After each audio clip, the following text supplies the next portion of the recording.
feet are the exchange points with the ground, and they must be as full of intent, as full of mind, as full of awareness as the hands are.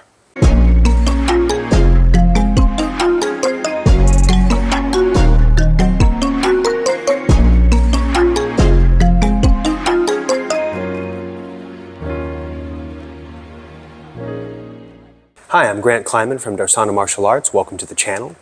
If you enjoyed this video, please like and subscribe. Share your thoughts in the comments below. And if you'd like to support us or join our online academy, there are links in the description. All right, let's get to the lesson. A common mistake Tai Chi students make is to overly focus on the hands at the expense of the rest of the body. And this makes sense. The hands are directly in our visual field. They are the most expressive part, most mobile part of any movement that we do in Tai Chi. And they are also the primary tools we use to interact with the world, to manipulate objects, to gesture towards things, to aim our intent. But in Tai Chi, we want to have the entire body suffused with the mind.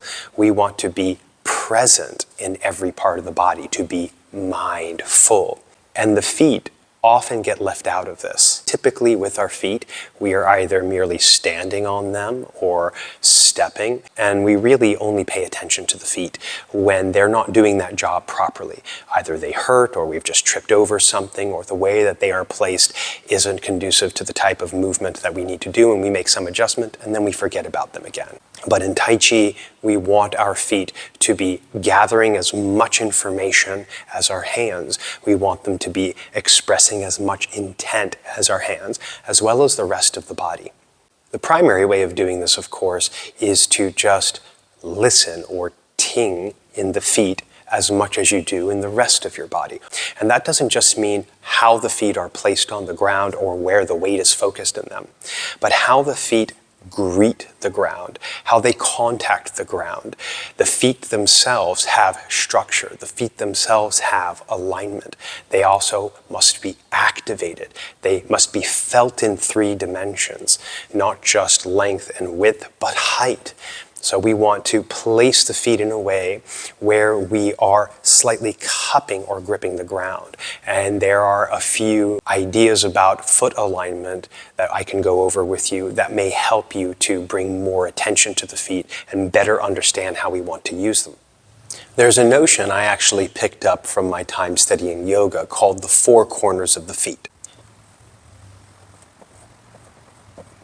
So let's say that this is corner number 1, corner number 2, number 3, and number 4.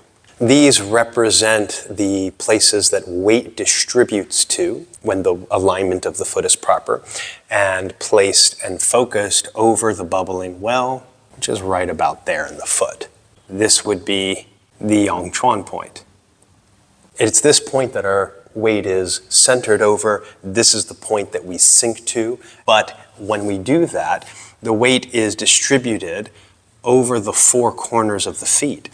And in a manner of speaking, in the structure of the bones, there's something like a kind of dome shape. So if we think about these points here as the 4 corners of the feet, then there's these slight curves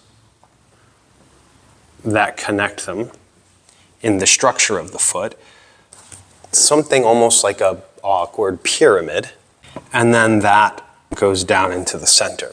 So that's the way that the weight distributes over the foot.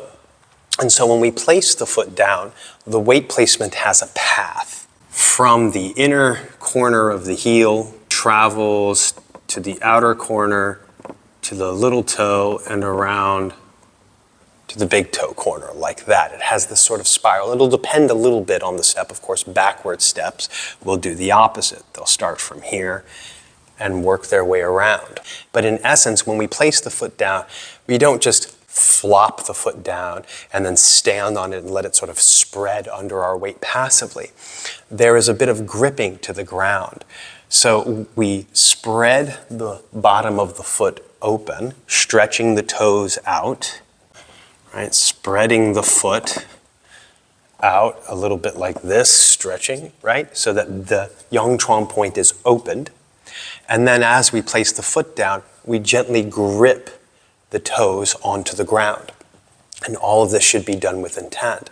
And even when the foot is in the air, we want to keep it mindful. We want to think about the foot and its structure and its shape and the way it's going to greet the ground. So it remains intelligent, it remains full of consciousness. One way to gauge how much mindfulness you have in the feet is to actually do the same thing with the hands. So you can bend over and do this on the ground, or you could do it on the wall. So you place the hands down, not just flopping them to the ground, spreading from the center of the palms, mindfully placing the four corners down, kind of keeping that hollow in the palm, and then spreading the fingers slightly, naturally, not over-exaggeratedly, and then grip the ground with your finger pads and make any adjustments that make the hands feel strong and stable. Hollow in the center of the palm, but strongly rooted in the four corners and finger pads. And then place a little bit of weight in them. Then you can shift some of that weight to the right, shift some of that weight to the left, essentially sink into the hands, relax the upper body, let the weight settle down into them. Rise out of them, feel the weight emptying away, and just observe how much intelligence you have in the hands. Pick one up, place it back down mindfully. Pick it up, spread the palm, place it down, grip with the four corners and finger pads, and just take note of just how much information and intent you have in the hands. And once you've done that, come back up, and you can do the same thing with the feet. Grip the ground with the feet. Activate the feet by placing the mind and feeling all of the muscles, all of the connective tissue, all of the bones. Open up the space inside the feet. Open up the yang chuan point so that from that point outward, the flesh on the bottom of the foot feels like it expands. This helps the toes to spread. Then you gently grip the ground with the toes. You feel the four corners of your feet. You sink the weight down to the yang chuan points, but it should feel like it almost hits the top of the foot above the yang chuan point, and then sort of almost like rain washing over the top of an umbrella spreads across this sort of small dome of the feet. Then sink the weight into one foot. Feel the weight draining into the ground through the yang chuan point and out of the yang chuan point of the other foot until that foot is empty and can peel away from the ground, but do so mindfully. Don't just lift the leg and have the foot be dragged along with it. Slowly disengage the contact of the foot from the ground, and as you lift it, keep mindfulness, keep intent in the foot.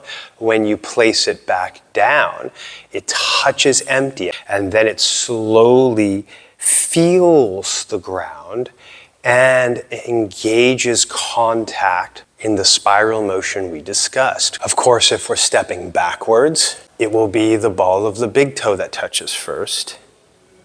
And then that will work its way around the foot. The foot intelligently, mindfully contacts the ground, grips it, receives the weight, not as a passive flat thing on the bottom of your leg, but as an active exchange point with the ground, sinking gravity down into it and bringing the ground up to the top of the head. So the feet are the exchange points with the ground, and they must be as full of intent, as full of mind, as full of awareness as the hands are.